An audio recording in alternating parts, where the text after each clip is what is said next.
Hello guys, in this video I'm going to show you how to find news on the Clip Studio Paint application.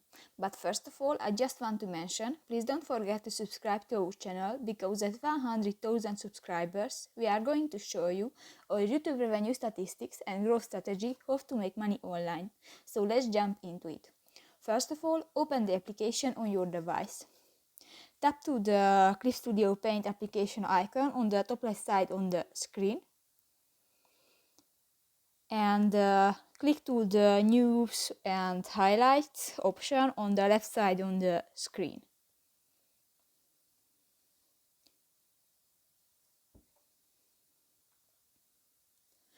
Here you can find news for tutorials and workshops.